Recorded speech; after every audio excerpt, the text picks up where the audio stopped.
ان الحمد للہ نحمده ونستعینه ونستغفره ونعوذ باللہ من شرور انفسنا ومن سیئات اعمالنا من يهده اللہ فلا مضل له ومن يضلل فلا هادی له واشهد ان لا الہ الا اللہ وحدہ لا شریک له واشهد ان محمدا عبده ورسوله اما بعد فان خیر الحدیث کتاب اللہ وخیر الہدی ہدی محمد صلی اللہ علیہ وآلہ وسلم وشر الامور محدثاتها وكل محدثة بدعة وكل بدعة ضلالة وكل ضلالة في النار.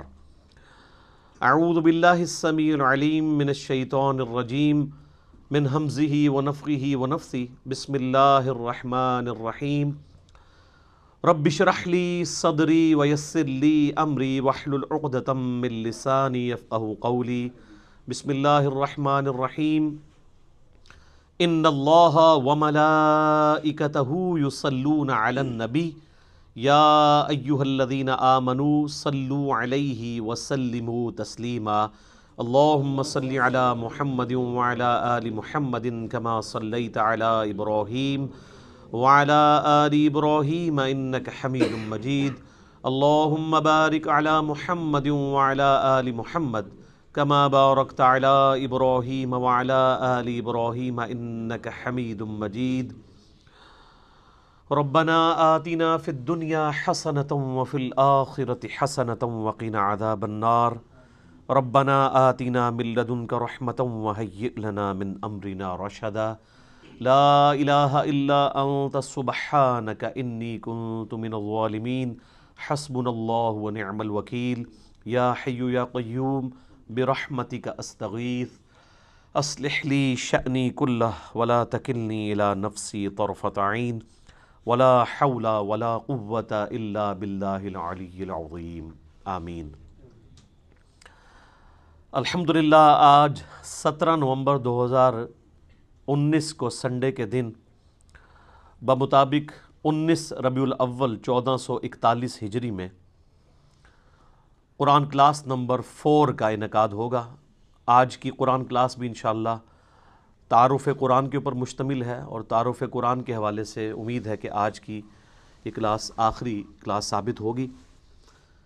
کل 40 علمی پوائنٹس تھے جو میں نے پچھلی 3 کلاسوں میں ان میں سے کچھ حصہ کور کیا ہے. 26 پوائنٹس ہو چکے ہیں. آج انشاءاللہ علمی پوائنٹ نمبر 27 سے آن ورڈ سٹارٹ کریں گے. علمی پوائنٹ نمبر 27 وہ ہے میرے بھائیوں، قرآن حکیم کے بعض مقامات ایسے ہیں جو اپنے احکامات کے اعتبار سے منسوخ ہو چکے ہوئے ہیں، لیکن وہ ابھی بھی قرآن کا حصہ ہیں. ان کی ناسخ جو آیات ہیں وہ بھی قرآن حکیم کے اندر موجود ہیں، اور یہ قرآن حکیم کی خوبی کے طور پہ اللہ تعالیٰ نے اسے بیان کیا ہے. اور اس کا ذکر ہمیں سورۃ البقرہ کی آیت نمبر 106 میں ملتا ہے. اعوذ باللہ من الشیطان الرجیم بسم اللہ الرحمن الرحیم. ما ننسخ من آیات او ننسیہا، ہم کوئی بھی آیت ایسی نہیں کہ اسے منسوخ کر دیں یا آپ کو بھلا دی جائے. نأتی بخیر منہا او مثلہا، ہم اس سے بہتر آیت لے آئیں گے، اس سے بہتر حکم لے آئیں گے یا اس کے برابر. الم تعلم ان اللہ علی کل شیء قدیر، کیا تم نہیں جانتے کہ اللہ تعالیٰ ہر چیز کے اوپر قادر ہے؟ تو شریعت کے اندر بھی ناسخ و منسوخ ہے، جس طریقے سے پرانی شریعتیں اور شریعت محمدیہ صلی اللہ علیہ وآلہ وسلم میں ناسخ و منسوخ کا سلسلہ ہے. شریعت موسوی کے اندر کئی چیزیں حرام تھیں جو شریعت محمدیہ صلی اللہ علیہ وآلہ وسلم کے اندر حلال ہے. جیسا کہ بخاری و مسلم کی متفق علیہ حدیث ہے، نبی صلی اللہ علیہ وآلہ وسلم نے فرمایا، مجھے اللہ تعالیٰ نے 5 خصوصیات ایسی دی ہیں جو مجھ سے پہلے کسی کو نہیں دی. ان میں سے پہلی چیز یہ ہے کہ اللہ تعالیٰ نے مجھے پوری انسانیت کے لیے پیغمبر بنا کر بھیجا ہے. اگلے پیغمبروں کو اللہ تعالیٰ کسی قوم اور قبیلے کے لیے بھیجتا تھا، میری نبوت پوری انسانیت کے لیے ہے. وما ارسلناک الا کافۃ للناس بشیرا ونذیرا. دوسرا، اگلی امتوں کے اندر نماز کے لیے اسپیسیفائڈ جگہ ہوا کرتی تھی، جبکہ اللہ تعالیٰ نے میری امت کے لیے یہ آسانی دی ہے کہ پوری زمین کو سجدہ گاہ بنا دیا ہے. شریعت موسوی میں تو آپ نمازیں ہر جگہ نہیں پڑھ سکتے تھے سوائے ان معبد والی جگہوں پہ جہاں عبادت ہوتی ہے، ٹیمپلز میں، جبکہ اس امت میں آپ جہاں مرضی نماز پڑھیں. تیسری چیز آپ نے فرمائی مال غنیمت اللہ تعالیٰ نے میرے لیے حلال کر دیا، جو اگلی امتوں میں حرام تھا. قرآن میں ذکر ہے اگلی امتوں میں مال غنیمت یعنی کافروں کا جنگ میں چھوڑا ہوا جو مال تھا اس کو اوپن میدان میں لا کے رکھتے تھے، ایک آسمان سے آگ برستی تھی اور اس کو خاک کر دیا جاتا تھا، لیکن اس امت کے لیے اسے حلال کر دیا گیا. سورۃ الانفال نازل ہوئی. چوتھی چیز آپ صلی اللہ علیہ وآلہ وسلم نے فرمایا اللہ تعالیٰ نے ایک مہینے کے روب سے میری مدد فرمائی ہے، یعنی میری امت ایک مہینے کی مسافت پہ ہو تو اللہ تعالیٰ کی طرف سے اگلی جو ان کے مد مقابل قومیں ہیں ان کے اوپر روب ڈال جائے گا. اور پانچویں چیز اللہ تعالیٰ نے میرے لیے شفاعت کا دروازہ کھولنا ہے، مجھے شفاعت کا اذن عطا فرمانا ہے. مسلم شریف میں ایک چھٹی چیز بھی ہے کہ اللہ تعالیٰ نے مجھ پہ ختم نبوت کا سلسلہ فرما دیا ہے. صحیح مسلم میں ایک اور چیز بھی ہے کہ اللہ تعالیٰ نے مجھے جوامع کلمات کے ساتھ مبعوث کیا ہے. تو پچھلی شریعت اور اس شریعت میں بھی ناسخ و منسوخ کا سلسلہ ہے، اور پھر ودن شریعت محمدیہ صلی اللہ علیہ وآلہ وسلم سرکمسٹانسز کے مطابق اللہ تعالیٰ نے احکامات کو بدلا ہے. اب اس کے پیچھے حکمت کیا ہے؟ اللہ تعالیٰ ہمارا یہ ہماری قدرت کا یہ بھی شاہکار ہے کہ ہم اپنی شریعت میں بھی کسی بھی وقت چینج کر سکتے ہیں. اللہ تعالیٰ اپنی شریعت کا بھی پابند نہیں ہے، بس اتنے ایریے کے لیے پابند ہے جتنے ایریے کے لیے، جتنے سرکمسٹانسز کے لیے، اوقات کے لیے اسے پابند کیا گیا. جو یونیورسل ٹروتھ ہیں وہ تو اللہ تعالیٰ ہمیشہ کے لیے ان کا پابند ہے، اس لیے کہ لا تبدیل لکلمات اللہ، اللہ کے کلمات نہیں بدلتے جو اللہ نے رولز طے کیے ہیں. لیکن جہاں پہ اللہ تعالیٰ خود ہی چیزوں کو وقت اور حالات کے مطابق چینج کرتا ہے، اس لیے نہیں کہ اللہ تعالیٰ پہلے بھی وہ کر سکتا تھا، پہلے کر دیتا تو آپ کے لیے مصیبت کھڑی ہو جاتی. شراب کا اگر حکم پہلے دن ہی حرام ہو جاتا تو کتنے لوگ شراب کو چھوڑتے، اس سے گریجولی کیا گیا. اسی طریقے سے آپ ناسخ و منسوخ میں یہ دیکھیں کہ پہلے جو ہے وہ وصیت کو لازم قرار دیا گیا سورۃ البقرہ میں، وراثت کے احکام نہیں آئے تھے. سورہ نساء کے اندر پھر پوری ڈیٹیل آ گئی، اس کی وجہ سے وہ والی آیات منسوخ ہو گئیں. اب اللہ تعالیٰ نے خود وارث کا حصہ رکھ دیا ہے، ماں باپ کو اتنا ملے گا، بیوی کو اتنا ملے گا، بچوں کو بچیوں کو اتنا، پوری ڈیٹیل سورہ نساء کا دوسرا رکوع. اسی طریقے سے سورۃ الانفال میں ہی پہلے آیا کہ جو ریشو پروپورشن کے اعتبار سے ایک مسلمان 10 کافروں پر بھاری ہے. پھر اللہ تعالیٰ نے فرمایا اب ہم نے تمہاری کمزوری دیکھی ہے، اب یہ وہ ریشو پروپورشن قائم نہیں رہے گی. اس میں اللہ کا کوئی قصور نہیں، اس لیے کہ جو نیو مسلم ہیں ان کے ایمان کا لیول وہ نہیں ہے جو مکے کے مسلمانوں کا تھا. تو اللہ تعالیٰ نے اسے ریوائز کیا اور فرمایا کہ اب ایک مسلمان 2 پہ بھاری ہوگا. یہ نہیں ہے کہ وہ اب بھی 10 پہ ہی بھاری رہے گا. وہ اب جو مسلمان ہیں وہ ابو بکر، عمر، عثمان و علی والے مسلمان تو نہیں ہیں. ٹھیک ہو گیا؟ تو یہ بھی ناسخ و منسوخ. اسی طریقے سے سورہ نساء کے اندر اللہ تعالیٰ نے فرمایا تھا کہ جو زانی ہے عورت اسے قید کر دو یہاں تک کہ اسے موت آ جائے، یعنی پوری زندگی کے لیے گھر سے باہر نہ وہ نکلے. قید سے مراد کسی جیل خانے میں نہیں، گھر کے اندر. اس میں الفاظ ہیں کہ ان کو گھروں میں رکھو. اور پھر اسی آیت میں آیا کہ یا پھر اللہ تعالیٰ جب ان کے لیے کوئی حکم مقرر فرما دے گا مستقبل میں، اور وہ پھر زنا کی سزا آ گئی 100 کوڑوں کی شکل میں سورہ النور کے اندر. تو اس طریقے سے ناسخ و منسوخ کا ایک سلسلہ ہے. قرآن حکیم کے اسٹوڈنٹ کو یہ بھی پتہ ہونا چاہیے. ناسخ و منسوخ تو بہت لوگوں نے اس پہ اوپر کام کیا ہے، اور بعض جو علماء ہیں نا وہ انہی چیزوں کا سہارا لے کے کہتے ہیں قرآن بڑا مشکل ہے. قرآن پتہ ہے اس میں تو کچھ منسوخ آیات بھی ہیں، ان سے ہی پوچھ لیں کتنی ہیں آپ بتا دیں تو ان کو بھی نہیں پتہ ہوں گی، تو کہانیاں کراتے ہیں. ٹوٹل 5 مقامات ہیں، اور وہ بھی آپ ناسخ و منسوخ اس اعتبار سے نہیں ہے بلکہ وہ سرکمسٹانسز کے اعتبار سے. دین جو اسٹیبلش ہمیں پتہ ہے یہی دین ہے اسٹیبلش ہو کے. یعنی آج کسی مسلمان کے بچے کو یہ بتانا ضروری ہے کہ پہلے شراب جو ہے وہ جائز تھی، بعد میں حرام قرار دی گئی. اینڈ رزلٹ سب کو پتہ ہے. اب اس کے اندر سے کیا نکالنا ہے؟ خام خواہ ایک معاملے کو الجھانا، علمی روب ڈالنا، بلکہ میں اسے علمی روب نہیں، علمی شہوت کہتا ہوں. جیسے وہ شہوات، یہ شہوت ویسے اردو میں تو لفظ نٹوریس، عربی میں شہوت یعنی کہتے ہیں کسی چیز کی لت پڑ جانا، وہ کسی بھی فارم میں ہو سکتی ہے. یہ ہم اسے سیکس کے ساتھ ریلیٹ کرتے ہیں، ویسے بھی کوئی دنیا کی محبت بھی ایک شہوات، دنیاوی شہوات. جو مسلم شریف میں حدیث ہے کہ اللہ تعالیٰ نے جنت کو جو ہے وہ تکلیف کے ساتھ ڈھانپ رکھا ہے اور جہنم کو شہوات کے ساتھ ڈھانپ رکھا ہے. یعنی دنیا کی جو لذت والی چیزیں ہیں وہ جہنم کی طرف لے جانے والی ہیں، اور جنت تک پہنچنے کے لیے آپ کو شریعت کی ہرڈلز، تکلیف دہ چیزیں عبور کرنی پڑیں گی. تو یہ علمی شہوت ہوتی ہے علماء کی، جو اس قسم کی باتیں کر کے الجھاتے ہیں. اس حوالے سے الفوز الکبیر فی اصول تفسیر شاہ ولی اللہ دہلوی کی جو کتاب ہے، انہوں نے وہ 5 مقامات ڈسکس کیے ہیں، جن میں سے 3 میں نے ویسے ہی فی البدی کر دی ہے. تو یہ چیز بھی اس حوالے سے کلیئر ہونی چاہیے. علمی پوائنٹ نمبر 28 وہ ہے میرے بھائیوں، قرآن حکیم کی کل جو 114 صورتیں ہیں جو میں نے شروع میں بتایا تھا، ان میں سے 113 صورتوں کا آغاز بسم اللہ الرحمن الرحیم سے ہوتا ہے، سوائے ایک صورت کے، اور وہ ہے سورہ التوبہ.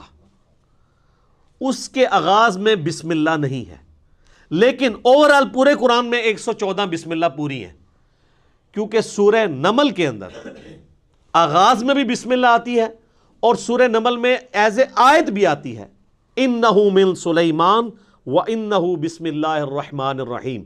جو ملکہ بلقیس کے پاس خط آتا ہے تو وہ کہتی ہے یہ کوئی معزز خط ہے اور یہ سلیمان کی جانب سے ہے، اور اس کا آغاز ہے بسم اللہ الرحمن الرحیم سے. تو وہ بسم اللہ اگر آپ جوڑ لیں تو 114 صورتیں ہیں قرآن کی، اور بسم اللہ بھی 114 ہی ہیں، لیکن 113 دفعہ صورتوں کے آغاز میں، اور ایک جو ہے وہ صورت بغیر بسم اللہ کے ہے، وہ سورہ التوبہ ہے، اور اس کی کمپنسیشن بھی سورہ نمل میں ایز اے آیت بھی ہے. سورہ توبہ کے سٹارٹ میں بسم اللہ نہ آنے کی کئی ایک حکمتیں لوگوں نے بیان کی ہیں. سب سے جو مضبوط رائے ہے وہ یہ ہے، چونکہ اس صورت میں اللہ تعالیٰ کے غضب کا کوڑا برسا مشرکین عرب کے اوپر، کیونکہ اس کا آغاز ہی بڑا جارحانہ ہے، برات، اعلان برات ہے. اللہ تعالیٰ نے بیزاری کا اظہار کر دیا اور اس کے رسول نے ان کافروں سے. یعنی وہ 23 سالہ جو دعوت کا دور تھا، جس میں دعوت، تبلیغ، دعوت، اور اچانک اب 23 سال کے بعد اللہ تعالیٰ کہہ رہے جی اب کوئی ذمہ داری نہیں ہے، 4 مہینے کا ٹائم ہے، یا تو یہ اسلام قبول کریں گے یا عرب کی سرزمین چھوڑ کے چلے جائیں گے، اور اگر عرب میں رہیں گے تو قتل کیے جائیں گے. عذاب استیصال ان کے اوپر آئے گا، کیونکہ اگلے نبیوں کے منکرین پہ بھی تو عذاب آتا تھا نا. قوم نوح پہ عذاب آیا نا سیلاب کی شکل میں، قوم لوط پر پتھروں کی شکل میں، قوم فرعون کو سمندر میں ڈبویا گیا. تو ہمارے نبی کے انکار کرنے پر بھی کافروں پر عذاب آنا تھا. 23 سال چھٹی دی کھلی. اس دفعہ سورہ توبہ میں آیا کہ اب عذاب کی یہ شکل ہوگی کہ مسلمانوں کی تلواریں ان پہ مسلط کی جائیں گی. اور سورہ توبہ کی آیت ہے 14 نمبر، اللہ تعالیٰ فرماتا ہے مسلمانوں اللہ تعالیٰ انہیں عذاب دے گا تمہاری تلواروں سے. تو نبی علیہ السلام کی کیس میں عذاب استیصال بجائے چنگھاڑ اور آسمان سے پتھر برسنے یا سمندر میں غرق کرنے کی بجائے تلوار کے ذریعے کافروں پر مسلط ہوا، جس کی پہلی قسط جو ہے وہ غزوہ بدر کی شکل میں آئی، اور آخری قسط جو ہے وہ مشرکین عرب پہ غزوہ حنین کی شکل میں آئی. تو یہ نبی علیہ السلام کی خصوصیت ہے. میرا اس پہ بھی لیکچر ہے، مسئلہ 85، قرآن اور قتال ہمارے نبی علیہ السلام کی 2 خصوصیات. ہمارے نبی علیہ السلام کا معجزہ بھی اگلے انبیاء سے مختلف ہے، یعنی وہ حصی معجزہ نہیں ہے دعوی نبوت والا، بلکہ قرآن ہے. اور عذاب استیصال بھی مختلف ہے، اللہ کی طرف سے نہیں ہے بلکہ قتال اور تلوار کے ذریعے مسلط ہوا. تو چونکہ اس کا ذکر تھا، اور یہی آج کل کافر بھی کوٹ کرتا ہے کہ قرآن میں دھمکی لکھی ہے. اور دھمکی وہ ان لوگوں کے لیے، آج کے کافروں کے لیے نہیں ہے، وہ اللہ کا عذاب ہے ان پر کہ 23 سال کے بعد اب اسلام نہیں قبول کیا. تو وہ اللہ کا کرنا ہوا کہ اسلام قبول ہی کر لیے سب نے. اللہ تعالیٰ نے ان کے دل اسلام کے لیے کھول دیے. وقتی طور پہ تو ڈر کے کیا تو لقاء نے، اور اللہ نے بعد میں ایمان بھی پھر استقامت دے دی لوگوں کو. تو اس لیے سورہ التوبہ میں چونکہ اللہ تعالیٰ کی جلالی صفت ڈومیننٹ ہے، غزوہ تبوک کے اعتبار سے ایون صحابہ کرام پہ بھی بڑی یعنی سخت گرفت کی گئی ہے، ان صحابہ کے اوپر جنہوں نے سستی دکھائی. تو اس لیے اس کا آغاز بغیر بسم اللہ کے، اللہ کی رحمان اور رحیم کی صفت کے بغیر ہے. تو یہ 114 کا عدد پورا ہو جاتا ہے جب سورہ نمل میں وہ بسم اللہ کر دی جائے۔ علمی پوائنٹ نمبر 29 وہ ہے میرے بھائیوں، قرآن حکیم میں آیات کتنی ہیں؟ ایسے پبلک میں تو مشہور ہے جی 6666، اے بھی جھوٹ رہا ہے، کہتے گنیاں جے، کبھی گنی کسی نے کہ قرآن حکیم میں 6666 آیات ہے بھی ہیں کہ نہیں؟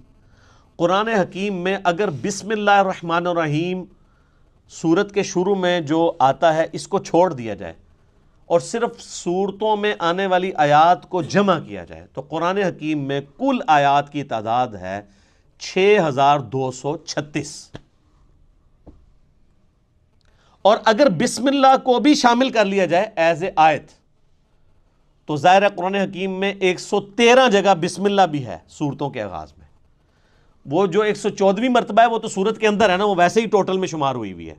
113 اس میں ایڈ کریں تو 6349 6349 ہے، اور بغیر بسم اللہ کے کریں تو 6236 آیات۔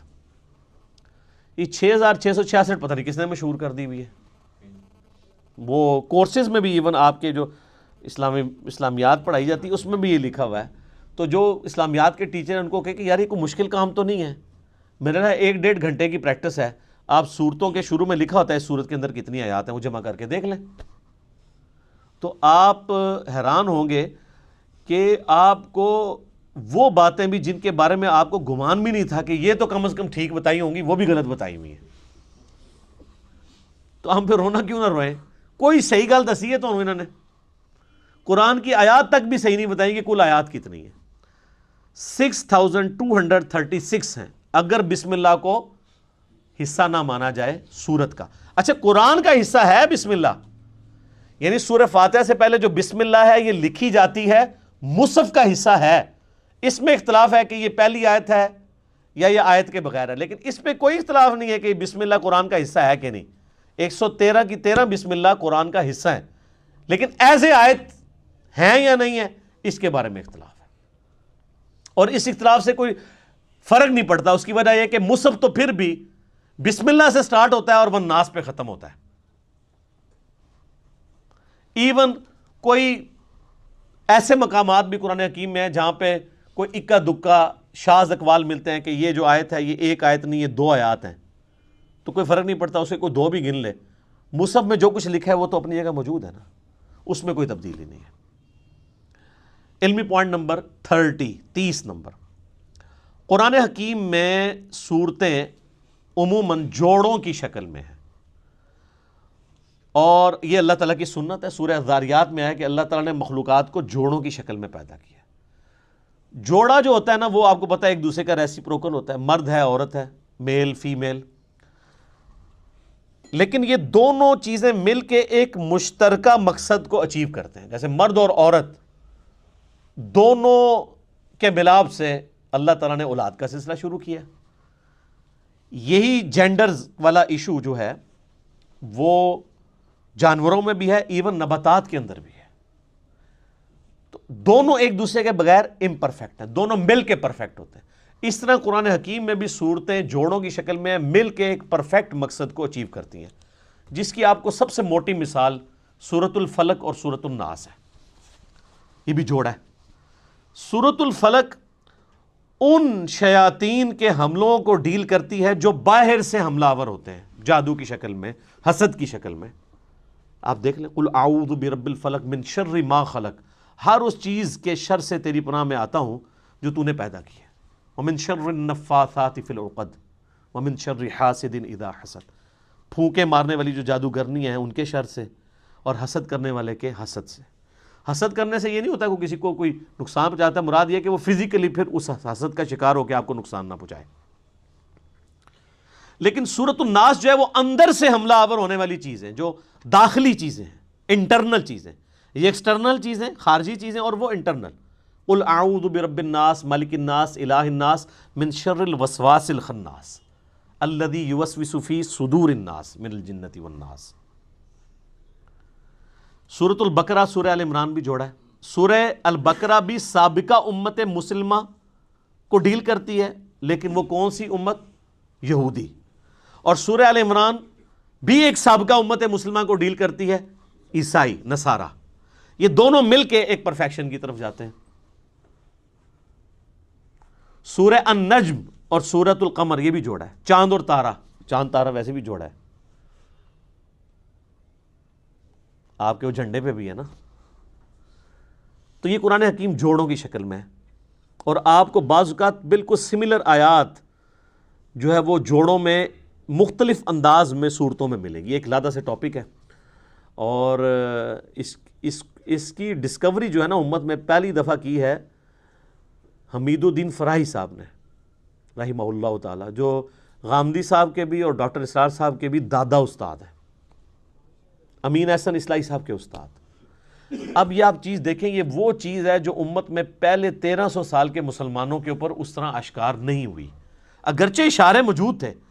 یار جب ابو داؤد میں، ترمذی میں، ابن ماجہ میں حدیثیں موجود ہیں معوذتین کے بارے میں، 2 پناہ دینے والی صورتیں، اسی طریقے سے مسلم شریف میں حدیث ہے کہ سورہ آل عمران اور سورہ بقرہ جو ہیں یہ 2 پرندوں کی شکل میں، صائبان کی شکل میں قیامت والے دن سایہ کریں گی، تو اشارے تو موجود تھے، لیکن اس طرف کسی کا دماغ نہیں گیا کہ یہ واقعی جوڑے ہیں، پھر ان کا ایک مقصد اچیو ہوتا ہے۔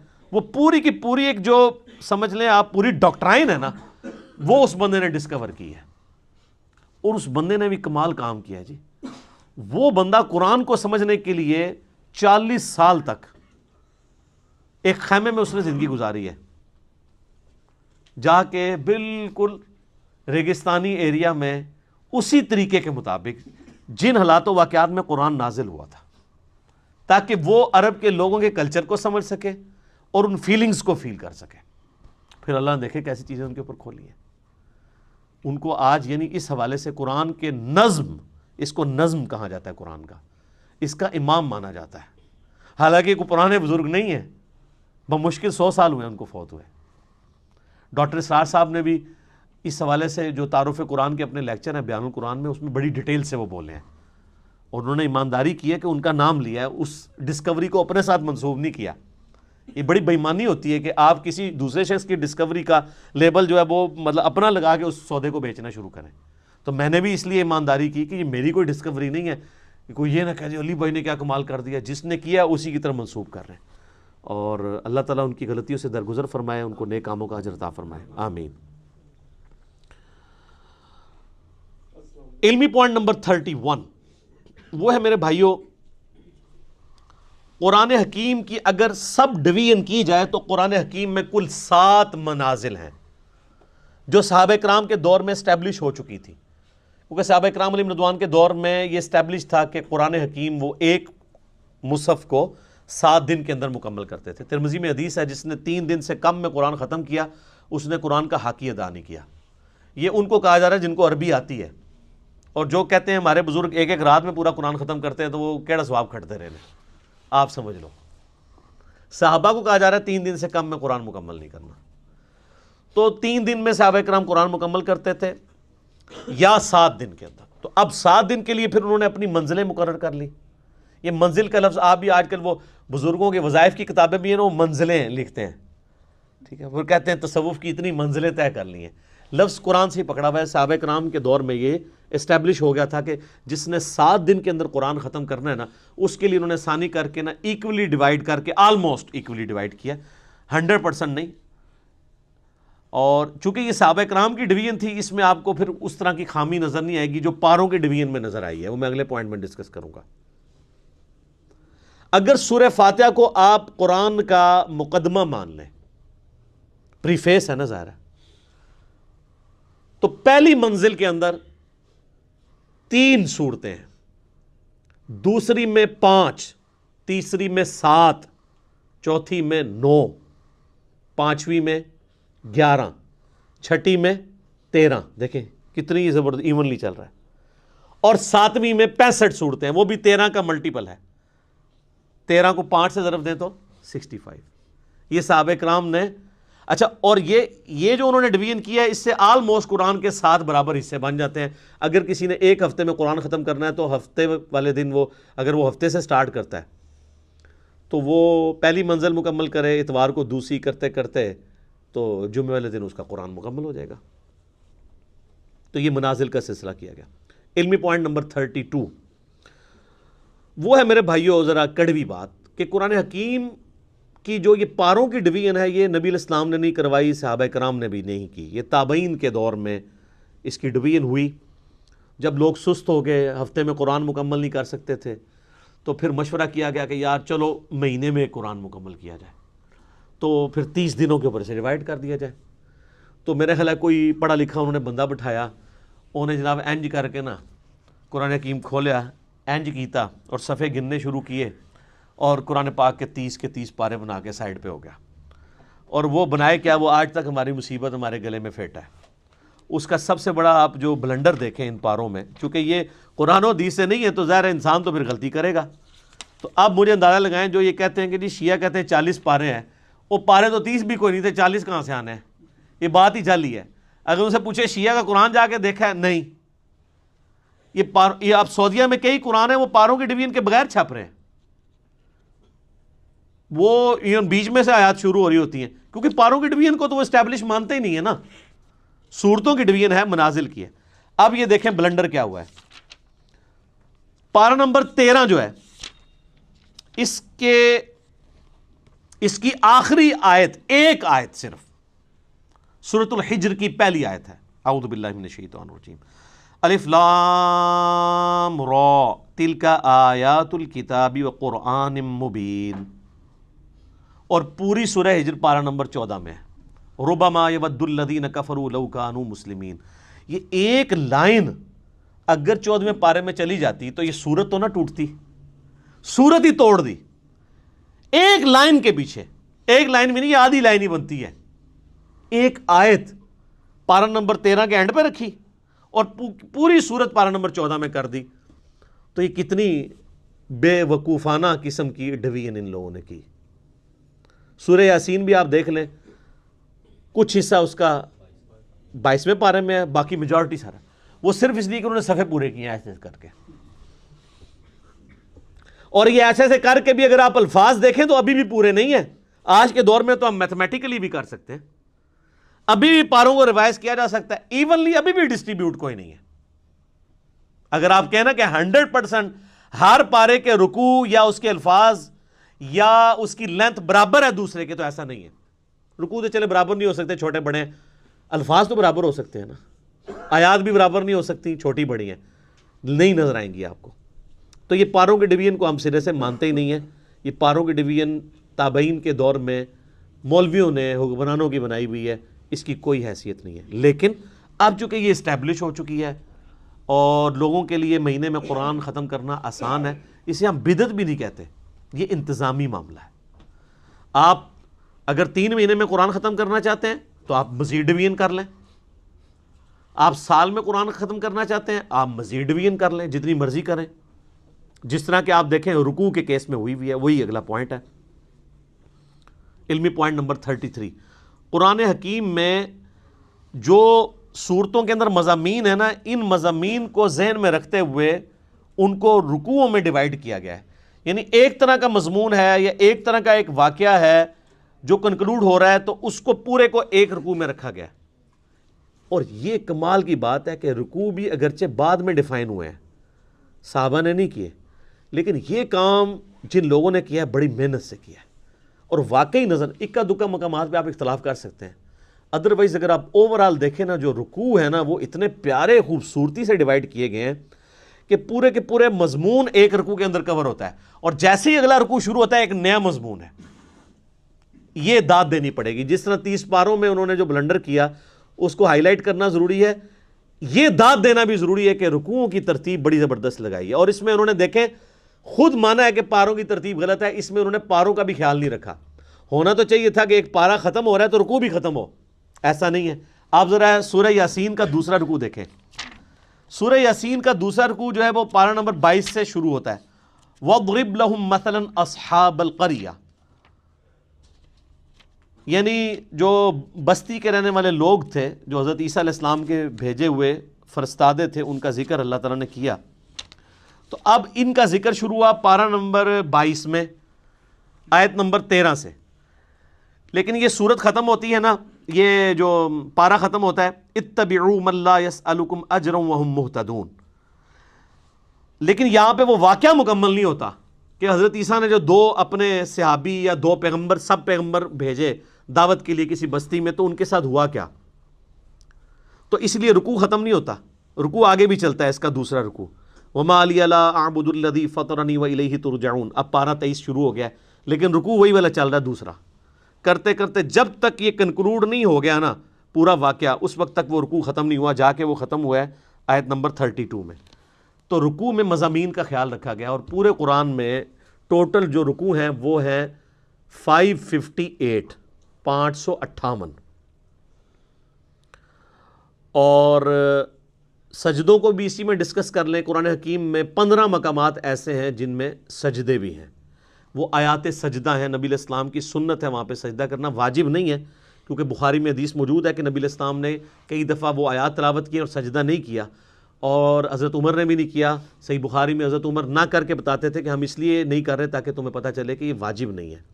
جو ہماری بوڑھی عورتیں بیچارے سجدے سنبھال کے بیٹھی ہوتی ہیں، میں انے سجدے کڈنے نے، کیونکہ وہ واجب قرار دے دیا گیا اسے.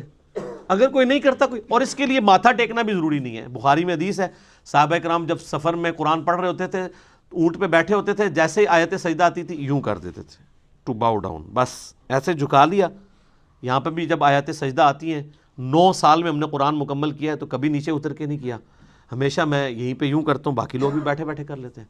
بس ڈاکٹر صاحب بیچارے اٹھتے تھے، سیٹ سے اٹھتے تھے، نیچے جاتے تھے، ویڈیو کیمرہ روکتے تھے، چونکہ وہ حنفیت کو فالو کر رہے تھے، اس لیے ان کو پتہ نہیں تھا کہ یہ تو ہے ہی نہیں وہ چیز جس کے اوپر اتنی بڑی مصیبت کھڑی کی گئی ہے، اور اس سے بڑی مصیبت کہ جی وضو ہونا بھی ضروری ہے.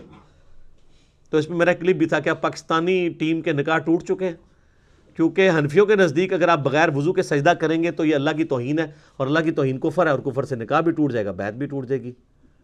تو فقہ حنفی کے مطابق پاکستانی ٹیم کے جیتنے کے اوپر اور سینچریاں مارنے پہ جتنے وہ سجدہ شکر ہیں وہ سارے بغیر وضو کے ہیں، وہ سب کے نکاح ٹوٹ چکے ہیں. لیکن پریشان نہیں ہونا کہ علمی کتابی ہو جائیں اور بخاری مسلم کو فالو کریں پھر کوئی نہیں ٹوٹیں گے. اب یہ نہ ہو کہ اس مسئلے میں فالو کریں اور باقی نماز جو ہے وہ آپ حنفی طریقے پہ ہی پڑھتے رہیں، نماز بھی کتاب و سنت کے طریقے پہ پڑھیں. تو یہ 15 سجدے ہیں، 14 کے اوپر تو سارے متفق ہیں. میں نے اس کے اوپر پورا ایک لیکچر دیا ہے، مسئلہ نمبر 119 وہ 15 کے 15 سجدے بتائیں کون سے ہیں، پھر ان کے اوپر پوری انٹلیکچوئل ڈسکشن کی ہے 8 حدیث کی روشنی میں. اور اس میں نے بتایا تھا کہ سورہ حج کی یہ خصوصیت ہے کہ اس میں 2 سجدے ہیں، ایک بالکل اینڈ پہ جا کے آتا ہے جس کے اوپر نہ قرآن حکیم میں لکھا ہوتا ہے سجدہ، تو لکھا ہوتا ہے ان دا شافعی. ٹھیک ہے، یہ شافعی سجدہ ہے، جیسے سنی درود، شیعہ درود، ٹھیک ہے، ایک سنی بکرا شیعہ بکرا، سنی مچھلی شیعہ مچھلی. ہاں قربانی کے دنوں میں چونکہ شیعہ جو ہیں وہ خسی جانور کی قربانی کے قائل نہیں ہے، تو وہ ان کے جو نان خسی جانور ہیں وہ شیعہ منڈی میں بکتے ہیں. اور مچھلی میں بھی اسی طرح ان کا اختلاف ہے کہ جو چھلکوں والی مچھلی ہے وہ کھائی جائے گی، جو بالکل پلین ہوتی ہے وہ نہیں کھائی جائے گی. تو اس طرح قرآن کے سجدے بھی جو ہے نا وہ فرقہ واریت کی نظر ہوئے. تو وہ امام شافعی، ہم پہلے یہ پوچھتے ہیں کہ امام شافعی پہ کوئی وحی نازل ہوئی تھی؟ امام شافعی سے پہلے جو 200 سال کے مسلمان ہیں ان کے نزدیک سورہ حج کا سجدہ ہے تھا یا نہیں تھا؟ ایک سمپل سوال ہے. امام شافعی تو پیدا ہوئے ہیں 150 ہجری میں، فوت ہوئے ہیں 204 ہجری میں. امام شافعی کی پیدائش سے پہلے 150 سال کے جو مسلمان ہیں وہ کیا سجدہ کرتے تھے؟ وہ آپ حدیثیں اٹھا کے دیکھ لیں، جامع ترمذی میں، ابو داؤد میں، مسند احمد میں، کہ سورہ حج کی فوقیت ہے 2 سجدوں کی وجہ سے. تو احادیث میں تو 15 ہی سجدے تھے، اور امام شافعی کا موقف یہ ٹھیک ہے، یہ امام شافعی کا سجدہ نہیں ہے، یہ احادیث کا سجدہ. اور حدیثیں تو امام شافعی کے ابا اور دادا اور پردادا کی بھی پیدائش سے پہلے کی ہیں. تو سورہ حج میں 2 سجدے، وہ بلکہ وہ بیان القرآن میں جب ڈاکٹر اسرار صاحب یہاں ان آیات پہ پہنچے نا تو نیچے سے کسی نے واد ہی سجدہ ہے، انہوں نے کہا نہیں امام شافعی والا سجدہ ہے. ٹھیک ہے، لیکن وقت کے ساتھ انہوں نے لرن کیا ہے، مطلب وہ سیکھ گئے تھے کئی چیزیں. میری جو ان سے ملاقات ان کی وفات سے آلموسٹ 2 سال پہلے ہوئی، 14 اپریل 2010 کو وہ فوت ہوئے نا، تو میری 2008 کے اندر ملاقات ہوئی، میں ان کے جنازے میں بھی شریک رہا.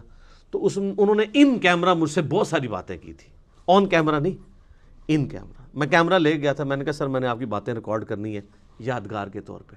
تو انہوں نے کہا پھر میں تو کھل کے بات نہیں کروں گا، اب آپ نے کھل کے بات سننی ہے یا ریکارڈنگ کرنی؟ میں کہا جی ستیہ ناس ریکارڈنگ دا، میں نے ڈائریکٹ کرو۔ تو اس میں انہوں نے کئی ایک باتیں کی اس حوالے سے، جس سے مجھے یہ پتہ چلا کہ ان کو آخری عمر میں کئی ایک باتیں کلیئر ہو چکی تھی جو ان کو اپنی زندگی میں، جن کے اوپر وہ چیزوں کے اوپر چلتے رہے، جس میں انہوں نے ٹاپ آف دا لسٹ یہ بات کی تھی کہ نماز کا طریقہ وہی ہے جس طریقے سے اہل حدیث نماز پڑھتے ہیں، یہ حنفیوں کا طریقہ ٹھیک نہیں ہے۔ لیکن خود وہ رفع الیدین سے نماز پڑھتے بھی تھے، نہیں بھی پڑھتے تھے، لیکن موقف ان کا یہ تھا۔ ان کی ایک ہی ویڈیو ریکارڈڈ ہے، یوٹیوب پہ رکھی ہے، جس میں انہوں نے سورہ حشر کی آخری 3 آیات کے ساتھ نماز پڑھائی ہے، مغرب کی غالباً یا عشاء کی، وہ رفع الیدین سے ہی پڑھی ہے انہوں نے۔ میرے ساتھ کھڑے ہو کے انہوں نے 3 نمازیں پڑھی ہیں، تو جمعے کی، عصر کی اور مغرب کی، مئی 2008 میں۔ تو انہوں نے سنت کے مطابق نماز پڑھی، رکوع میں جاتے وقت، رکوع سے اٹھتے وقت رفع الیدین کیا، الحمدللہ۔ علمی پوائنٹ نمبر 34 وہ ہے میرے بھائیوں، قرآن حکیم فلسفے یا سائنس کی کتاب نہیں ہے، بلکہ یہ کتاب ہے ہدایت انسانی کی۔ اگرچہ اس میں سائنٹیفک فیکٹ سے ریلیٹڈ 1000 سے زیادہ آیات ہیں، لیکن ان فزیکل فینامنا آف نیچر یا التذکیر بآلاء اللہ کے ذریعے اللہ کا تعارف کروایا گیا ہے۔ مقصد سائنٹیفک فیکٹس بیان کرنا نہیں ہے۔ تو قرآن ایک لٹریچر کی بک ہے، اور اس لٹریچر کی بک کا مقصد بھی انسانی ہدایت ہے۔ اگرچہ اس میں کئی ایک مضامین ڈسکس ہوئے ہیں، کئی ایک ٹاپکس ڈسکس ہوئے ہیں، لیکن مرکزی چیز التذکیر ہے۔ وَأُوحِيَ إِلَيَّ هَذَا الْقُرْآنُ لِأُنذِرَكُم بِهِ وَمَن بَلَغَ۔ اے نبی فرما دو اللہ نے قرآن میری طرف اس لیے وحی کیا ہے تاکہ اس کے ذریعے میں تمہیں بھی تبلیغ کر دوں، اور جس تک یہ قرآن پہنچ جائے وہ اسی قرآن کے ذریعے تبلیغ کرے۔ تذکیر، نصیحت، ڈر سنانا، اور کہیں کہیں خوشخبری بھی ہے۔ لیکن ہمارے لوگوں نے خوشخبری ڈومیننٹ لی ہوئی ہے، ڈر کو نیچے کر دیا۔ اس کا اینڈ رزلٹ آپ کے سامنے ہے، سب کہہ رہے ہیں جو کچھ بھی ہے تیرے محبوب کی امت سے ہے۔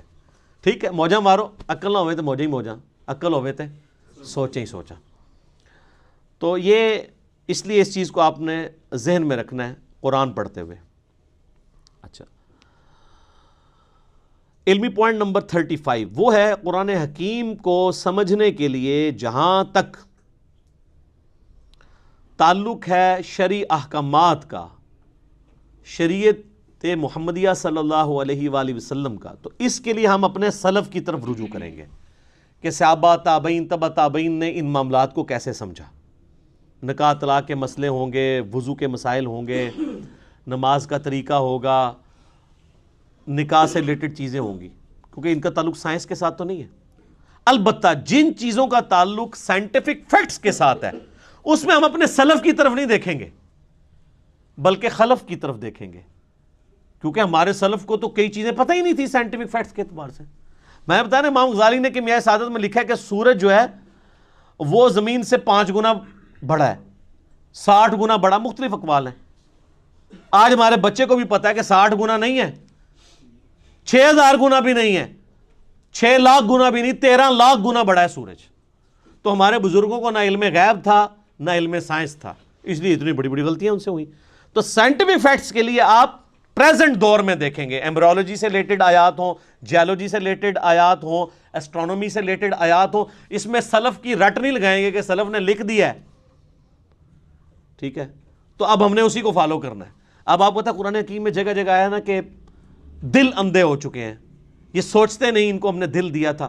تو پرانے اسلاف نے ان سے رزلٹ یہ نکالا کہ دماغ سوچتا ہی نہیں، دل سوچتا ہے، اور انہوں نے دماغ کے سوچنے کا بھی انکار کر دیا۔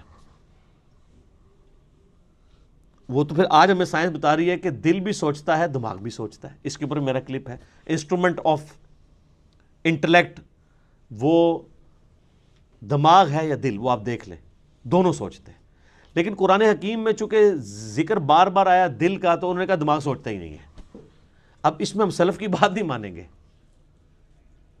خلف کی بات مانیں گے، جنہوں نے سائنٹیفکلی چیزوں کو لرن کیا۔ اور قرآن میں صرف دل کا ذکر نہیں ہے، افئدہ کا لفظ بھی آیا ہے، وہ دماغ کی طرف بھی جا سکتا ہے۔ سینٹر، عقل کا ذکر آیا ہے۔ اب وہ عقل کے لیے ضروری نہیں کہ وہ دل ہی ہو، دل بھی سوچتا ہے۔ یہ بھی علیحدہ بات ہے کہ یہ بھی اب ریسنٹ ڈسکوری ہے، یوٹیوب پہ اس کے حوالے سے ویڈیوز بھی موجود ہیں۔ پہلے لوگ دل کے سوچنے کو نہیں مانتے تھے، چونکہ قرآن لٹریچر کی بک ہے اس لیے قرآن دل کا ذکر ڈومینیٹ کرتی ہے. ایک سائنٹسٹ ہے جس کو پتہ ہے کہ دماغ سوچتا ہے، وہ کبھی نہیں کہے گا کہ آج میرا دماغ کر رہا ہے کہ میں بریانی کھاؤں، وہ بھی کہے گا میرا دل کر رہا ہے آج بریانی کھاؤں، کیونکہ لٹریچر کی زبان میں دل کا لفظ ہی بولا جاتا ہے. تو قرآن حکیم کا سٹائل لٹریچر کا سٹائل ہے. تو اس لیے اس چیز کو آپ نے ذہن میں رکھنا ہے، ادروائز آپ کے لیے مصیبت کھڑی ہو جائے گی کہ آپ نے ان احکامات کے اعتبار سے جو ہے وہ سلف کی طرف دیکھنا ہے اور سائنٹیفک فیکٹس کے اعتبار سے خلف کی طرف دیکھنا ہے. اور اس میں یہ بھی یاد رکھیے گا کہ قرآن حکیم میں کامیابی انہی لوگوں کے لیے ہے کہ قرآن پہ عمل بھی کریں. یہ سلف خلف کی بحث میں خالی نہ وہ پڑھے رہیں کہ جی اس آیت کی تشریح یہ ہے اس کی یہ ہے، اور لوگ یہ وہی چیز ہے جسے میں علمی شہوت کہتا ہوں. یہ علمی شہوت ہے، صرف اس پہ عمل بھی کرنا ہے. عمل کیے بغیر اس کی پریکٹیکل برکات حاصل نہیں ہوگی. صحیح مسلم میں حدیث ہے نا، حضرت عمر کہتے ہیں کہ نبی علیہ السلام فرمایا اللہ تعالیٰ اس کتاب کی وجہ سے قوموں کو عروج دے گا اور قوموں کو زوال بھی دے گا. عروج دیا ہے صحابہ کرام کو، کہاں ان بدوؤں کو اٹھا کے دنیا کا امام بنا دیا. اور وہ رومن اور پرشین امپائر جو ہزاروں سال سے استحصال کر رہی تھی انسانیت کا، اکھاڑ کے رکھتی ہیں ود ان 17 ایئرس. یعنی مسلمانوں کی اگر آپ گراف جو اوپر جانا شروع ہے وہ تو 2 ہجری کے بعد ہے. 2 ہجری میں غزوہ بدر ہے، 3 میں غزوہ احد ہے، 5 میں غزوہ خندق ہے، 6 میں صلح حدیبیہ ہے، 7 میں غزوہ خیبر ہے، 8 میں فتح مکہ ہے، اور 8 ہی میں غزوہ حنین ہے مشرکین عرب کے خلاف آخری جنگ. 9 میں غزوہ تبوک ہے. رومن امپائر بھی بھاگ گئی نبی علیہ السلام کے روب کی وجہ سے، ورنہ یرموک وہیں پہ ہو جانی تھی. اور اس کے بعد اگلے 3-4 سالوں کے اندر یرموک کے اندر رومن امپائر جزیہ دینے پہ آمادہ ہوگی، جنگ بھی ہار گئی. اور قادسیہ میں اسی سال قادسیہ کے اندر پرشین امپائر ٹوٹ گئی، یہاں تک کہ پوری پرشین امپائر مسلمانوں کے پاس آ گئی. تو یہ صحابہ کرام کو اللہ تعالیٰ نے قرآن کے ذریعے اٹھایا ہے، انہوں نے قرآن پہ عمل بھی کیا ہے. آج بھی جو قرآن پہ عمل کرے گا نا اسی کو قرآن سمجھ آئے گا، ادروائز قرآن اس کو لگے گا یہ تو ایک بے ہنگم سی کتاب ہے، نعوذ باللہ. اور آپ دیکھیں مشرکین عرب کے اندر 2 خامیاں تھیں، اللہ نے وہ کیسی دور کی. نمبر 1 خامی تھی کہ وہ طوائف الملوکی کا شکار تھے، آپس میں لڑتے رہتے تھے. نمبر 2 چٹے ان پڑھ جاہل تھے. اللہ نے یہ 2 خامیاں کیسے دور کی؟ انہیں قرآن کے ذریعے ان کی زبان میں ہی ایسا علم دیا کہ یہودی اور عیسائی جو ان کو امی کہتے تھے ان کی زبانیں بھی ان کے سامنے بند ہو گئیں. جنہوں نے سورۃ المائدہ سورہ نساء پڑھ لی ان کے سامنے کون پریسٹ بیٹھ سکتا ہے، ان کے ساتھ علمی ڈسکشن کر سکتا ہے. اور دوسری خامی جو طوائف الملوکی تھی، نبی صلی اللہ علیہ وآلہ وسلم کی شکل میں ان کو ایک ایسا لیڈر دیا کہ سارے عرب قبائل ان کے نیچے جمع ہوئے. پھر رومن پرشین امپائر انہیں الٹ ہی دینی تھی نا. اور ان 2 خامیوں کو دور کر کے اللہ نے ان کی 2 خوبیاں یوٹیلائز کر لی. ایک خوبی ان کے اندر یہ تھی کہ جب وہ کسی کو زبان دیتے تھے پھر گردن ہی کٹتی تھی. بیعت کا مطلب تھا کہ اب بس اس کے ساتھ بیعت کر لی، اب جو بھی یہ کہے گا ماننا ہے، چاہے جان بھی دینی پڑے. ابو جہل نے دی ہے نا، کفر کے لیے ہی دی ہے، لیکن زبان پہ قائم رہا ہے، اس کے ماننے والے بھی قائم رہے. یہ تو یہودی تھے جو کمزور ایمان والے تھے نا، ان کو پھر اللہ نے اٹھایا بھی تو نہیں. 10 یہودی بھی مسلمان نہیں ہوئے. اوس اور خزرج نے اسلام قبول کیا ہے نا، عربیوں نے، چٹے ان پڑھوں نے. تو اللہ نے ان کی یہ جو خوبی تھی. اور دوسرا یہ عرب کے لوگ ٹف ماحول کے عادی تھے. رومن اور پرشین امپائر تو اپنے آپ کو سپر پاور کنکلوڈ کر چکے تھے، انہوں نے سوچے نہیں تھا ہمیں کوئی چیلنج بھی کر سکتا ہے. اور یہ عربی روکھی سوکھی کھا کے بھی کئی دن فاقے کر کے بھی، اونٹوں پہ ریگستانی سفر کر کے بھی، یہ تو عادی تھے ہارٹ آف ماحول کے. ان کی تو کوئی چیز بھی اسٹیک پہ نہیں لگی تھی، نہ ان کے پاس محلات تھے، یہ تو کہیں پہ بھی سو جایا کرتے تھے. ٹھیک ہے، خود بھی پتے کھا کے گزارا کر لیتے تھے. تو ایسے لوگ جن کے لیے دنیا میں کوئی لگژریس لائف نہیں تھی، یہ ان کی بہت بڑی خوبی تھی. تو یہ جب ٹکرائے ہیں تو انہی کا اسلحہ ان سے چھین کے ان کو الٹ کے رکھ دیا انہوں نے. اور پھر ایسی داغ بیٹھی ہے کہ وہ جو شروع کی محنت ہے 1000 سال تک پھر سب دنیا پہ حکمرانی کی ہے نا مسلمانوں نے، سپر پاور رہے ہیں. آج کہتے ہیں جی جناب وہ ہم حکمران تھے پھر کیا ہو گیا. تو جو تھے وہ زمانے میں معزز تھے مسلمان ہو کر، اور تم خار ہوئے تارک قرآن ہو کر. یہ مسلم کی حدیث کا ترجمہ کیا ہے ڈاکٹر اقبال نے جواب شکوہ میں، جو صحیح مسلم میں حدیث ہے اللہ تعالیٰ اس کتاب کی وجہ سے قوموں کو عروج دے گا اور اس کتاب کی وجہ سے قوموں کو زوال دے گا. اسی کو ٹرانسلیٹ کیا ہے. تو یہ بات یاد ہے، اور مجھے ڈاکٹر سرار صاحب کی بات بار بار یاد آتی ہے. انہوں نے تعارف قرآن میں بھی یہ بات کی تھی کہ جو قرآن کی اس دعوت کے اوپر عمل نہیں کرے گا نا، اسے کبھی بھی قرآن کا اتار چڑھاؤ، قرآن کا مزاج سمجھ نہیں آئے گا، کیونکہ آپ ان کیفیتوں سے گزریں گے ہی نہیں۔ قرآن والی کیفیتوں سے آپ کب گزریں گے؟ جب آپ معاشرے سے ٹکرائیں گے۔ قرآن کہہ رہا ہے یہ کرو، معاشرہ کہہ رہا ہے یہ کرو، تو آپ کو معاشرے کی تیکھی باتیں سننی پڑیں گی، اس کی وجہ سے آپ کی تطہیر ہوگی، اللہ کے لیے آپ کو صبر کرنا پڑے گا۔ ہو سکتا ہے کبھی کبھار گالیاں کھانی پڑیں اور کبھی تک مار تک بھی نوبت آ جائے۔ جب تک یہ نوبت نہیں آئے گی تو وتواصوا بالحق اور وتواصوا بالصبر کیسے آپ کو سمجھ آئے گا؟ میٹھی میٹھی باتیں کرنے سے، میلاد کانفرنسز کرنے سے، محرم کی شیرنی بانٹنے سے، محفل میلاد کرنے سے، محفل قرآن کرنے سے، تلاوت کے محفل قرات کروانے سے اور نعتیہ مقابلے کروانے سے تو کوئی فرق نہیں پڑتا۔ فرق تو اس وقت پڑے گا جب آپ سود کے خلاف بولیں گے، فرق تو اس وقت پڑے گا جب آپ جو ہے ناچ گانے کے خلاف بولیں گے، بے پردگی کے خلاف بولیں گے، بے حیائی کے خلاف بولیں گے، اور آپ یہ کہیں گے کہ بابوں کا دین اور ہے اور کتابوں کا دین اور ہے۔ کتابیں تو یہ بتا رہی تھی، ہمارے بزرگ ہمیں کیا بتا کے گئے ہیں؟ ہر چیز ہی غلط نکلی ہے۔ آج لوگوں کی داڑھیاں سفید ہو گئی ہیں، وہ کہتے ہیں او یار پوری زندگی کہاں گزار دی، اب پتہ چلا دین یہ تھا۔ یہ ہمیں کیا لوگ دین سکھاتے رہے ہمارے بزرگ بابے؟ تو یہ ساری کی ساری کیفیات، ان تکلیفوں سے جب بندہ گزرے گا پھر وہ کندن بنے گا، اور اس کے لیے قرآن پہ عمل کرنا ضروری ہے۔ ادروائز قرآن میں آپ کے لیے کوئی ہدایت نہیں ہے، یہ بھی ایک لٹریچر کی کتاب ہے، جس طرح باقی سٹوری بک ہیں، آپ پڑھ کے سائڈ پہ ہو جائیں۔ جب یہ وہ کتاب ہے جو آپ پہ اثر اس وقت چھوڑے گی، آپ کو اللہ تک اس وقت پہنچائے گی جب آپ اس کتاب پہ عمل کریں گے۔ وہی بڑا مشکل کام ہے، کتاب پہ عمل کرنا۔ تو میرے بھائی یہ تو پولیس رات پہ چلنے کے مترادف ہے۔ پولیس راہ سے تو ایک دفعہ گزرنا پڑنا ہے، اس کتاب پہ عمل کرنے والے کو تو روزانہ پولیس راہ سے گزرنا پڑتا ہے۔ کبھی معاشرہ آڑے آتا ہے، کبھی ماں باپ آڑے آتے ہیں، کبھی بیوی بچے آڑے آتے ہیں، کبھی دنیاوی منفعت آڑے آتی ہے، کبھی ایک پورا سسٹم، آپ بالکل اس میں اکیلا اپنے آپ کو فیل کرتے ہیں۔ اب ہمارے بھائی جب یعنی قرآن و سنت پہ عمل کرتے ہیں، وہ کہتے ہیں نہیں ہمیں لگتا ہے معاشرے سے کٹ کے، تو میں کہتا ہوں یار شکر ادا کرو، انگلی کٹا کے شہیدوں میں شامل ہو گئے، اب صحابہ کرام کو یاد کرو، اہل بیت کو یاد کرو، جن کو غزوہ بدر میں اس لیول پہ آنا پڑا کہ ایک طرف باپ کھڑا ہے تو دوسری طرف بیٹا کھڑا ہوا ہے۔ آپ پہ یہ نوبت تو نہیں آئی کہ اللہ نے آپ کو یہ آزمایا ہو کہ آپ مسلمانوں کی طرف سے اپنے باپ کو مارنے کے لیے غزوہ بدر میں اتر آؤ، تو تم تو اس قابل ہی نہیں تھے۔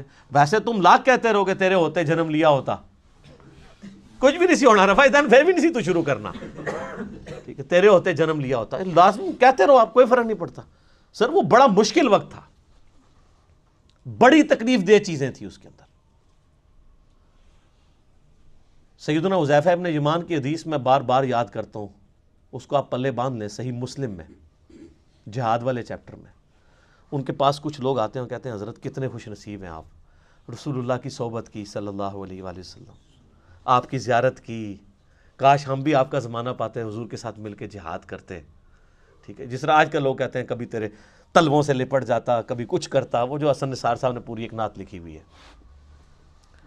باقی حسن نثار صاحب کا جو کردار ہے وہ آپ سب لوگوں کے سامنے ہے، مجھے اس کو ہائی لائٹ کرنے کی ضرورت نہیں ہے۔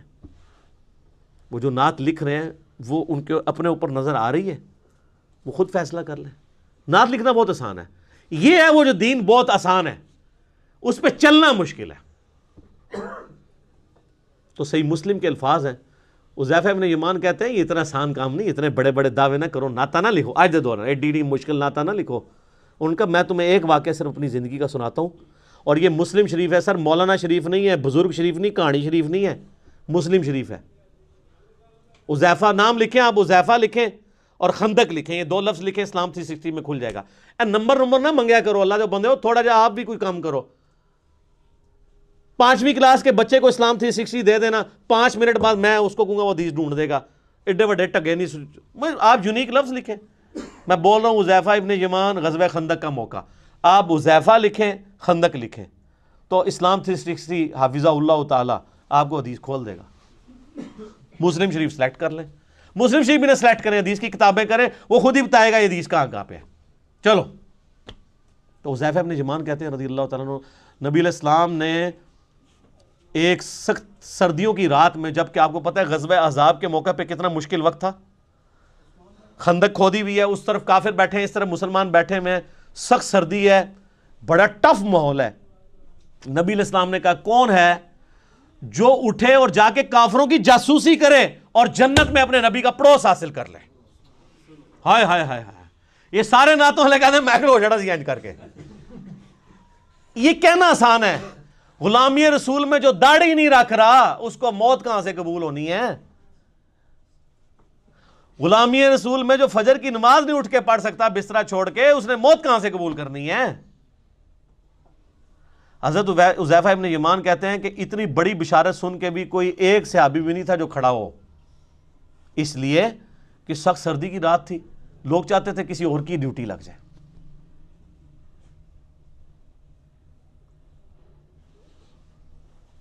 اب کیا ہوا؟ نبی علیہ السلام نے دوسری دفعہ فرمایا, کون ہے جو رات کے وقت جا کے کافروں کی جاسوسی کرے اور جنت میں اپنے نبی کا پڑوس حاصل کر لے؟ کائنات میں سب سے بڑی کوئی چیز یہی ہو سکتی ہے نا. اس سے بڑی صرف ایک چیز ہے کہ اللہ تعالیٰ کسی کو پیغمبر بنا دے. پیغمبر بننے کے بعد اگر دوسرے نمبر پہ کوئی فضیلت ہے تو جنت میں ہمیشہ کا پڑوس پیغمبروں کا. یہی ہے نا, یہی ہم اللہ سے مانگتے ہیں کہ اللہ تعالیٰ ہمیں بقیہ غرقت میں مدفن اور جنت الفردوس میں اپنے محبوب صلی اللہ علیہ وآلہ وسلم کا پڑوس عطا فرمائے, آمین. حضرت حذیفہ کہتے ہیں دوسری بار بھی کوئی نہیں کھڑا ہوا, تیسری دفعہ بھی کوئی نہیں کھڑا ہوا, چوتھی دفعہ نبی علیہ السلام فرمایا حذیفہ, آپ کہتے ہیں میں نے دل میں کہا لو جی مارے کے, اب تو جانا ہی پڑے گا, میری ڈیوٹی لگی, کیونکہ اب تو بائی نیم حکم آ گیا نا. میں نے کہا یا رسول اللہ, فرمایا جاؤ, اور ساتھ کہا کہ دیکھنا چھیڑخانی کوئی نہیں کرنی, جتنا کام کا ہے اتنا ہی کرنا ہے. کہتے ہیں میں اٹھا, اب سوچ رہا تھا سخت سردی ہے ریگستان کی, باہر جا کے کیا بنے گا میرا. کہتے ہیں اللہ کی قسم جب میں اٹھا تو مجھے لگا میں گرم حمام میں داخل ہو گیا ہوں, میرے اوپر کسی نے نا کوئی گرم رضائی اوڑھ دی ہے سخت سردیوں میں. اور کہتے ہیں میں اسی طرح باہر گیا پھرتا رہا, ٹھنڈ ختم ہی ہو گئی. اور کہتے ہیں میں نے دیکھا کافر رات کے وقت بیٹھ کے اپنے وہ جو تیر ہیں ان کی جو نوکیں ہیں ان کو تیز کر رہے ہیں, کوئی برچھیوں کو تیز کر رہا ہے. اور کہتے ہیں میں نے ابو سفیان کو بھی دیکھا, اور میں ایک تیر چلاتا اس کا کام تمام کر سکتا تھا رات کے وقت, وہ میرے نشانے پہ تھا, اس کو تو نظر بھی نہیں آ رہا تھا کہ میں اس کے پاس پہنچ چکا ہوں. لیکن پھر مجھے نبی علیہ السلام کی نصیحت یاد آئی کہ دیکھیں کوئی کام نواں نہ کھول نہیں ہوتے پنڈورا باکس, تو مجھے حضور کی بات یاد آئی تو میں پھر پیچھے ہو گیا. یعنی میں اس لیول کو کراس نہیں کیا, ایفیشنسی جھاڑنے کی کوشش نہیں کی, حتیٰ کہ میں نے سب کچھ گنا کتنے لوگ ہیں یہ کر کے واپس آیا. کہتے ہیں جیسے ہی میں نبی علیہ السلام کی مجلس میں داخل ہوا تو وہ جو گرم حمام والا اثر تھا ختم ہو گیا اور مجھے سخت ٹھنڈ لگنا شروع ہو گئی. تو نبی علیہ السلام نے اپنی مبارک چادر میرے اوپر اڑا دی. یہ یعنی معجزہ ظاہر ہوا نبی علیہ السلام کا, یہ صحیح مسلم میں. لیکن اس میں سبحان اللہ کے ساتھ بہت چیزیں جو ہے استغفر اللہ اور انا للہ بھی یعنی جڑی ہوئی ہیں. وہ جو انور مقصود صاحب نے وہ کالم لکھا ہے نا کہ تبدیلی کا سفر ایاک نعبد و ایاک نستعین سے شروع ہوا, ان اللہ مع الصابرین سے ہوتا ہوا انا للہ و انا الیہ راجعون پہ ختم ہوا. تو یہ آپ کا سفر بھی یہ صرف سبحان اللہ تک نہ رہے میرے بھائی, بہت تلخ چیزیں اس کے ساتھ جڑی ہوئی ہیں. کہ دعوے کرنا بہت آسان ہے, پریکٹیکلی دین کے اوپر چلنا بہت مشکل کام ہے. تو قرآن حکیم سے ہدایت ان لوگوں کے لیے ہے کہ جو قرآن کو فالو کریں گے. صرف مطلب دعوے کر لینے سے کچھ بھی نہیں ہونا. تو یہ اس پوائنٹ میں ڈسکس کرنا ضروری تھا. باقی پریکٹیکلی اگر آپ نے نبی علیہ السلام کی انقلابی دعوت کو ویڈیو کی شکل میں دیکھنا ہو تو قطر والوں نے 30 اقساط کے اوپر ایک ڈرامہ سیریل بنائی ہے عمر سیریز کے نام سے, جو انگلش میں تو سب ٹائٹل کے ساتھ آ چکی ہے اور اردو میں بھی اب انڈینز نے ڈبنگ کر دی ہے اس کی. ہمارے واٹس ایپ گروپ میں رابطہ کریں, چونکہ یوٹیوب کے اوپر وہ کاپی رائٹس کا ایشو ہے, وہ اپلوڈ نہیں ہو سکتی. فیس بک کے اوپر ہمارے بھائیوں نے اپلوڈ کی ہوئی ہے, منگوا بھی سکتے ہیں. اور اوریجنلی تو وہ عربی میں بنی ہے اور اس کا ٹیسٹ بھی عربی کے اندر ہے, تو اس میں آپ کو عربیوں کی عادتوں کا بھی پتہ چلے گا. انہوں نے پیورلی عرب کا کلچر فلمایا ہے کہ عرب کے لوگ آپس میں کس طرح گفتگو کرتے ہیں. یہاں آپ نے وہ کلچر دیکھنا ہے, پٹھانوں کو دیکھیں, سیم آلموسٹ وہی ریزیمبلنس آپ کو نظر آئے گی. وہ آپس میں بات کرتے ہوئے لگتا ہے لڑ رہے ہوتے ہیں, عربی بھی اسی طرح ہی لڑ رہے ہوتے ہیں گفتگو کر عام نارمل انداز میں بھی. پھر بات بات پہ محاورے بڑے سخت قسم کے, وہی ہے تیری ماں مر جائے. تو یہ وہ محاورے جو صحابہ کرام بھی استعمال کر لیتے تھے, اس لیے کہ وہ عرب کلچر کا حصہ تھے. یہ جو تارج بھی صاحب جن صحابہ اور اہل بیت کا تعارف کرواتے ہیں نا, یہ نبی علیہ السلام کے صحابہ اور اہل بیت اس طرح کے نہیں تھے. یہ ماڈرن اردو لینگویج کہ صحابہ اور تابعین اور تبع تابعین بنتے ہیں. عرب کا کلچر بالکل ڈیفرنٹ تھا. وہ بڑے ذرا ان کے مزاج میں ریگستانی ماحول کے تھے نا، تو وہ ان کے مزاج میں سختی موجود تھی گفتگو کرنے پہ. تو وہ میٹھی میٹھی باتیں کر کے، تو میرے بھائی رومن اور پرشین امپائر تو نہیں تھی انہوں نے الٹنی نا. یہ میٹھی باتوں سے الٹی جاتی ہے.